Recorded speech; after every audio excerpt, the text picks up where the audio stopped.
नमस्कार बच्चों, YouTube channel साहित्य अध्ययन पर संस्कृत कक्षा में आपका स्वागत है। और आज हम जो है अपनी फिफ्थ चैप्टर शेमुशी भाग 2 कक्षा 10वीं की सीबीएसई एनसीईआरटी एमपी बोर्ड की जो बुक है शेमुशी भाग 2 जो कि सभी में चलती है, तो उसका आज हम देखने वाले हैं चैप्टर नंबर 5 के क्वेश्चन आंसर। तो पिछली वीडियो में हमने उसका पूरा सारांश, पूरी कहानी का पूरा वर्ड टू वर्ड मीनिंग समझ लिया। ठीक है, तो चलिए इस वीडियो में जो है हम उसके क्वेश्चन आंसर करने वाले हैं। तो सबसे पहले एक पदेन उत्तरम लिखत, एक शब्द में उत्तर देना है। पहला प्रश्न है वृषभः दीनः इति जानन्नपि कः तं नुद्यमानः आसीत्, यानी बैल को दीन जानते हुए भी कौन उस पर अत्याचार कर रहा था? तो कृषकः यानी किसान। दूसरा प्रश्न है वृषभः कुत्र पपात, बैल कुत्र यानी कहाँ, पपात यानी गिर गया, बैल कहाँ पर गिर गया? क्षेत्रे यानी खेत में। यहाँ पे अधिकरण कारक है, सप्तमी विभक्ति है, एक ही मात्रा लगी है। क्षेत्र का मतलब होता है खेत और क्षेत्र का मतलब होता है खेत में।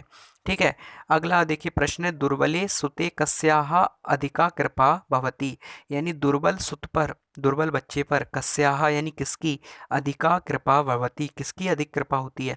तो उत्तर है मातुः यानी माता की। देखिए अगला प्रश्न है कयोः एकः शरीरेण दुर्बलः आसीत्, कौन एक, दोनों में से कौन एक, कयोः यानी कौन, दोनों में से। यहाँ पे सप्तमी विभक्ति का द्विवचन है, कयोः यानी कौन, दोनों में से कौन, एकः यानी एक, शरीरेण यानी शरीर से, दुर्बलः यानी दुबला, आसीत यानी था, तो कौन दोनों में से? तो बलिवर्धयोः यानी दो बैलों में से। अब ये पूछा गया कौन दोनों में से एक बीमार था, तो दो बैलों में से था, तो आ जाएगा बलिवर्धयोः। बलिवर्धः शब्द पुल्लिंग अकारांत शब्द है, उसकी सप्तमी विभक्ति का द्विवचन आ जाएगा, बलिवर्धयोः दोनों बैलों में से। पांचवा प्रश्न चंडवातेन मेघरवैश्य सह कह समझायत, चंडवातेन यानी भयंकर हवा वाले, मेघरवैश्य बादलों के, सह यानी साथ में, कहा समझायत क्या हुआ? तो प्रवर्षः बहुत तेज वर्षा। ठीक है, अगला प्रश्न है अधोलिखितानां प्रश्नानाम् उत्तराणि संस्कृत भाषाया लिखत, नीचे दिए गए प्रश्नों के उत्तर संस्कृत भाषा में लिखने हैं। देखिए बड़े क्वेश्चन है ये, वो एक पदेन थे, ये लॉन्ग हैं। ठीक है, तो पूछा गया है कृषकः किम करोति, किसान क्या करता स्म था, किसान क्या करता था? उत्तर है कृषका बलिवर्दाभ्याम क्षेत्रकर्षणम करोति स्म, किसान बलिवर्दाभ्याम यानी बैलों के द्वारा, तृतीया विभक्ति लगी है, कृषका यानी किसान, बलिवर्दाभ्याम तृतीया विभक्ति का द्विवचन है, किसान बैलों के द्वारा, क्षेत्रकर्षणम क्षेत्र को, खेत को, कर्षणम यानी जोतने का काम, करोति स्म करता था। अगला प्रश्न है माता सुरभि किमर्थम अश्रूणि मुंचति स्म, माता सुरभि यानी माता सुरभि, देवी सुरभि गाय, किमर्थम यानी किम यानी किस लिए, अर्थम यानी कारण, किस लिए, किस कारण से, अश्रूणी यानी आंसुओं को, मुंचती स्म छोड़ रही थी, माता सुरभि किस लिए आंसुओं को छोड़ रही थी, किस कारण से आंसुओं को छोड़ रही थी, आंसू बहा रही थी? तो उत्तर है भूमौ पतिते, धरती पर गिरे हुए, स्वपुत्रम दृष्टवा अपने बेटे को देखकर, अपने बच्चे को देखकर, बैल को देखकर, दृष्टवा यानी देखकर, माता सुरभि, सुरभि माता यानी सभी गायों की माता, देवलोक की गाय माता सुरभि, अश्रूणी आंसुओं को, मुंचती स्म छोड़ रही थी या आंसू बहा रही थी। ठीक है, तीसरा प्रश्न है सुरभि इंद्रस्य प्रश्नस्य किम उत्तरम ददाति, सुरभि, सुरभि गाय जो है इंद्रस्य इंद्र के, प्रश्नस्य यानी प्रश्न का, किम उत्तरम क्या उत्तर, ददाती यानी देती है, तो सुरभि जो गाय होती है वो इंद्र के प्रश्न का क्या उत्तर देती है? तो उत्तर है सुरभि इंद्रस्य प्रश्नस्य उत्तरम ददाती, सुरभि जो गाय है इंद्रस्य इंद्र के, प्रश्नस्य प्रश्न का, उत्तरम ददाती उत्तर देती है, क्या उत्तर देती है? यत सा स्वपुत्रस्य दैन्यम दृष्ट्वा रुदति, यानी कि सा यानी वह स्वपुत्र से अपने पुत्र की, दैन्यम यानी दीनता को, दृष्टवा यानी देखकर, रोदिति यानी रो रही है, वो अपने पुत्र की दीनता को देखकर रो रही है। चौथा क्वेश्चन है मातु अधिका कृपाम कस्मिन भवति, माता की अधिका यानी ज़्यादा, कृपाम यानी दया, कस्मिन भवति किस पर होती है? तो उत्तर है मातु अधिका यानी माता की ज़्यादा, कृपा यानी दया, दीने पुत्रे भवति दीन पुत्र पर, परेशान पुत्र पर, या जो है कष्ट सहने वाले बेटे पर होती है। अगला क्वेश्चन है इंद्रः दुर्बल वृषभस्य कष्टानि अपाकर्तुं किम कृतवान, इंद्र ने दुर्बल वृषभस्य दुबले बैल के, कष्टानि यानी कष्टों को, अपाकर्तुम यानी दूर करने के लिए, किम कृतवान क्या किया? तो इसका उत्तर है कि इंद्रः दुर्बल वृषभस्य, इंद्र ने दुबले बैल के कष्टानि अपाकर्तुम, कष्ट को दूर करने के लिए अतिवृष्टि ही कृतवान, बहुत तेज वर्षा कर दी। अति यानी बहुत, वृष्टि यानी वर्षा, कृतवान यानी की। अगला क्वेश्चन है, जननी कीदृशी भवती, माता किस प्रकार की होती है, कैसी होती है? तो जननी तुल्य वत्सल्या भवती, यानी जननी जो माता होती है, तुल्य यानी समान, वत्सल्य यानी वात्सल्य करने वाली, प्रेम करने वाली, भवती यानी होती है। तो माता जो होती है अपने सभी पुत्रों से समान प्रेम करने वाली होती है। अगला क्वेश्चन है, पाठेस्मिन् कयोः संवादः विद्यते, पाठेस्मिन् यानी इस पाठ में, पाठ धन अस्मिन् इस पाठ में, कयोः यानी किन दोनों का, संवादः यानी बातचीत, विद्यते यानी है। तो अस्मिन् पाठे इस पाठ में, इंद्रस्य इंद्र का, सुरभेः सुरभि का, च संवादम विद्यते इन दोनों का संवाद, बातचीत है। इस प्रकार से प्रश्न उत्तर यहाँ पर कंप्लीट हो जाते हैं। इसके बाद प्रश्न क्रमांक 3 है, का स्तंभे दत्तानां पदानां मेलनम खा स्तंभे दत्त समानार्थक पदय कुरुता। तो का स्तंभ में जो पद दिए गए हैं उनका मेलन जो है उनके समानार्थक पदों से करना है, जो कि खा स्तंभ में है। तो कृच्छ्रेण, कृच्छ्रेण को यानी कि कठिनाई से, तो इसको मिला देंगे काठिन्येन। चक्षुम, चक्षुम यानी दोनों नेत्रों को, नेत्रों से, तो इसका हो जाएगा नेत्राभ्याम। जवेन, जवेन यानी तेज गति से, तो उसको मिला देंगे द्रुत गत्या। इंद्र, इंद्र का पर्यायवाची है वासवः, इंद्र का नाम एक वासव भी है, तो वासवः। पुत्राः, पुत्रा यानी बेटे, ये प्रथमा विभक्ति का बहुवचन है, तो इसका हो जाएगा सुताः, इसका मतलब भी होता है बच्चे, बेटे। इसके बाद अगला है शीघ्रम, शीघ्रम यानी जल्दी, तो इसका पर्यायवाची होता है अचिरम, शीघ्र ही। ठीक है। बलिवर्धः, बलिवर्धः का मतलब होता है बैल, और वृषभः का मतलब भी होता है बैल, ऋषभः का मतलब भी होता है बैल, और वृषः का मतलब भी होता है बैल। ठीक है, तो बलिवर्धः को मिला देंगे वृषभः यानी बैल। ठीक है। इसके बाद लिखा है प्रश्न क्रमांक 4 पे, स्थूल पदमाधृत्य वृषण निर्माणम कुरुत, स्थूल यानी मोटे अक्षरों वाले पदमाधृत्य पदों को ग्रहण करके प्रश्न निर्माणम कुरुत, प्रश्न निर्माण कीजिए। मोटे पदों को बदलना है, जो डार्क ब्लैक है उनको बदल के हमें क्वेश्चन बनाना है, प्रश्नवाची शब्द लगाना है। तो पहला है सा कृच्छ्रेण भारम उद्वहति। ठीक है, तो सा कृच्छ्रेण है वह कठिनता से भारम यानी बोझे को उद्वहति ढो रहा था।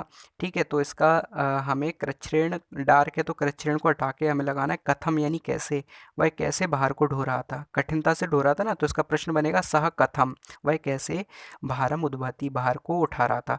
अगला है सुराधिपा, देवताओं के राजा ताम अपृच्छत ने उनसे पूछा। ठीक है, तो सुराधिपा देवताओं के राजा ने ताम यानी उसको, अपृच्छत यानी पूछा, तो सुराधिपा यहाँ पे डार्क ब्लैक है तो हो जाएगा किसने उसको पूछा, देवताओं के राजा ने पूछा, तो प्रश्न कैसे बनेगा किसने, तो हो जाएगा कहा यानी किसने, ताम यानी उसको, अपृच्छत यानी पूछा। अगला है अयम अन्येभ्यो दुर्बला, अयम यानी यह, अन्येभ्यो यानी अन्य से, अन्य बैलों से, बहुवचन है यहाँ पर तृतीय विभक्ति का, अयम अन्येभ्यो यह अन्य बैलों से, दुर्बलः यानी दुबला है, पंचमी विभक्ति का बहुवचन है, सॉरी पंचमी विभक्ति, तृतीय पंचमी विभक्ति बहुवचन है। अन्य का, अन्येभ्यो यानी यह है अन्य बैलों से, दुर्बला यानी दुबला है। ठीक है, तो कौन, कौन है अन्य बैलों से दुर्बला, यह है, किन से, अन्य बैलों से, तो अन्य बैलों को यहाँ पर जो है अन्येभ्यो को स्थूल किया गया है, तो हो जाएगा केभ्या, यह किन से दुबला है, अयम केभ्या दुर्बला। ठीक है, अगला हो जाएगा, अगला क्या है, धेनु नाम यानी गायों की माता सुरभि, माता जो है सुरभि, आसित यानी थी, गायों की माता कौन थी, सुरभि थी। ठीक है, तो यहाँ पे पूछा है कि गायों की माता सुरभि थी, तो धेनु नाम को डार्क ब्लैक कर दिया है, तो किसकी माता सुरभि थी। ठीक है, ये क्वेश्चन बनेगा, तो हो जाएगा कस्याम माता, किसकी माँ, सुरभि आसीत, सुरभि थी। ठीक है, लास्ट है पांचवा, सहस्राधिकेशु हजारों में भी, पुत्रेशु पुत्रों में, हजारों पुत्रों में, सत स्वपी यानी होने के बाद भी, सा दुखी आसीत उसके लिए दुखी हो, तो कितने पुत्रों में, यहाँ पे सहस्राधिकेशु को डार्क ब्लैक किया है, तो हो जाएगा कतिशु पुत्रेशु, कितने पुत्रों के होते हुए भी सत्स्वपी सा दुखी आसीत वह दुखी थी। ठीक है, इस प्रकार से हो गया लास्ट भी। अब दिया रेखांकिते यथा स्थानम संधि विच्छेदम व कुरुत, रेखांकित स्थान पर सही संधि विच्छेद हमें करके दिखाना है। तो कृषका क्षेत्र कर्षणम कुर्वन् धन आसीत, तो उसका हो जाएगा कृषका क्षेत्र कर्षणम कुर्वन्नासीत, शब्द का हो जाएगा कुर्वन्नासीत, सही शब्द का संधि विच्छेद करना है जो हमें अंडरलाइन करके दिया, पूरा वाक्य लिखना है फिर। ठीक है, आगे दिया तयोर एका वृषभा दुर्बला आसीत, उन दोनों में से एक बैल दुबला था, तो इसका संधि विच्छेद करेंगे। जिसमें विच्छेद है उसको जोड़ेंगे और जिसमें मिला हुआ है उसको विच्छेद करेंगे। तो तयोर एकः को अंडरलाइन है, तो तयो धन एकः विसर्ग संधि है। तयो धन एकः वृषभः दुर्बला आसीत्। अगला है तथापि वृषः न उत्थिता, फिर भी बैल नहीं उठा। तो ना धन उत्थिता मिलके बन जाएगा नोत्थिता, नहीं उठा, गुण संधि है यहाँ पे। अगला है सत्स्वपि बहुषु पुत्रेषु अस्मिन वात्सल्यम कथम। तो सत्स्वपि को विच्छेद करेंगे तो सत्सु धन अपि। ठीक है, सत्स्वपि यहाँ पे वी कौन सी है, यण संधि है, ऊ का वा बन गया है, सत्स्वपि। ठीक है, सत्सु धन अपि बहुषु पुत्रेषु अस्मिन वात्सल्यम कथम। ठीक है, अगला है तथा धन अपि धन अहम धन एतस्मिन स्नेहम अनुभवामि। तथापि अहम एतस्मिन स्नेहम अनुभवामि, इसका बन जाएगा तथाप्यहमेतस्मिन स्नेहम अनुभवामि। यहाँ पे कितनी संधि हुई है, तथा धन अपि में दीर्घ स्वर संधि, पी और आ में यण स्वर संधि, माँ और ए में हो जाएगी व्यंजन स्वर संधि। ठीक है, तीन संधियां हैं इसमें। इसके बाद अगला है मे बहूनी अपत्यानी संति, मेरे बहुत से पुत्र हैं। तो बहूनी धन अपत्यानी, ना पे छोटी की मात्रा के बाद स्वर आया है तो ना आधा हो जाएगा, ई का या बन जाएगा, बहून्य पत्यानी यण स्वर संधि हो जाएगी, मे बहून्य पत्यानी संति। अगला है सर्वत्र जलोपप्लवा संजाता, सभी जगह जल का उपप्लव हो गया। तो जलो उपप्लव, तो यहाँ पे जल धन उपप्लव, उपप्लव, तो यहाँ पे गुण स्वर संधि हो जाएगी, आ और ऊ के मिलने से ओ बन गया, सर्वत्र जल उपप्लवः संजाता। ठीक है, अगला क्वेश्चन है छठवां, अधोलिखितेषु वाक्येषु, नीचे दिए गए वाक्यों में रेखांकित सर्वनाम पदम कस्मै प्रयुक्तम, रेखांकित सर्वनाम पद किसके लिए प्रयुक्त हुआ है। तो देखिए पहला है साचा अवदत वो भासव अहम भृशम दुखिता अस्मि। तो यहाँ पर जो सा शब्द है वो सुरभ्य यानी सुरभि गाय के लिए प्रयोग हुआ है। अगला है पुत्रस्य दैन्यम दृष्ट्वा, पुत्र की दीनता को देखकर अहम रोदिमी यानी मैं रोती हूँ। तो यहाँ पर अहम किसके लिए है, ये भी सुरभ्य यानी सुरभि गाय के लिए है। देखिए के लिए यानी कि चतुर्थी विभक्ति, सुरभि की चतुर्थी विभक्ति होगी सुरभ्य। ठीक है, इसलिए यहाँ पे सुरभ्य सुरभ्य आया है। ठीक है, तीसरा है सह दीना इति जानन अपि कृषका तम पीड़यति, वह दीन है, वह असहाय है, वह दुर्बल है, इति यानी यह, जानन यानी जानकर, अपि यानी भी, कृषका यानी किसान, तम पीड़यति उसको पीड़ा देता है, उसको पीटता है।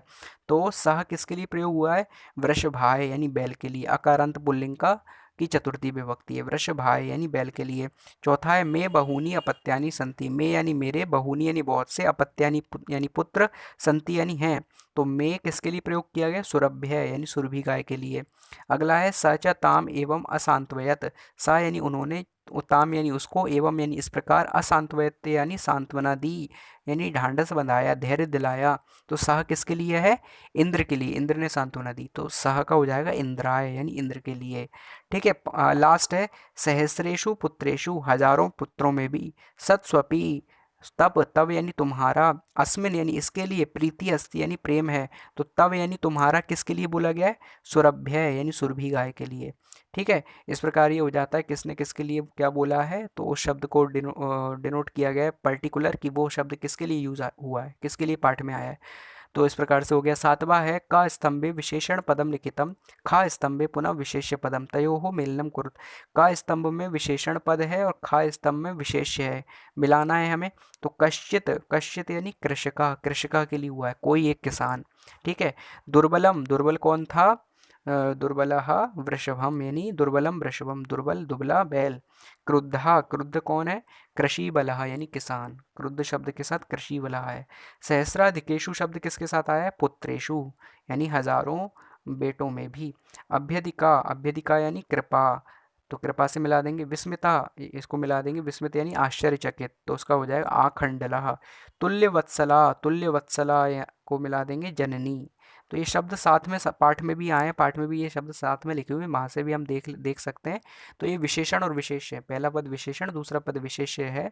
तो इस प्रकार से विशेषणों को विशेष्य से मिला दिया। इस प्रकार से पाठ के सारे क्वेश्चन आंसर जो है कंप्लीट हो जाते हैं। और आप इस पाठ का जो वर्ड टू वर्ड ट्रांसलेशन है, पूरे पाठ का अर्थ है, मीनिंग है, पूरा पाठ को आप हिंदी में समझ सकते हैं पिछले वीडियो में, तो पिछला वीडियो भी ज़रूर देखिएगा। और इस प्रकार से पाठ यहाँ पर कंप्लीट हो जाता है। अन्य पाठों के वीडियोस भी आप चैनल पर देख लीजिए, पार्ट 1 से 4 तक के, ये 5वां पार्ट यहाँ पर पूरा होता है। अन्य कक्षाओं के भी जैसे 9th 8th MP board NCERT के वीडियोस भी आप चैनल पर देख सकते हैं। और जो पार्ट के बीच में जो संधियाँ आई हैं, जो कठिन शब्दों की संधि और संधि विच्छेद किया गया संधियों के नाम हैं, ठीक है, वे उनके जो रूल्स हैं वो रूल्स आपको एकदम से समझ में नहीं आएंगे, तो वो आप जो है चैनल की प्लेलिस्ट में संधियाँ हैं वहाँ पर समझाइए, उनको आप देख सकते हैं। जैसे कि स्वर संधि के 6 भेद होते हैं, दीर्घ, गुण, वृद्धि, यण, अयादि, पूर्व रूप, इस प्रकार से। फिर व्यंजन संधि होती है, फिर विसर्ग संधि होती है। तो ये सारी की सारी संधियाँ चैनल की प्लेलिस्ट में आप ज़रूर देखिए। थैंक यू सो मच, बहुत बहुत धन्यवाद।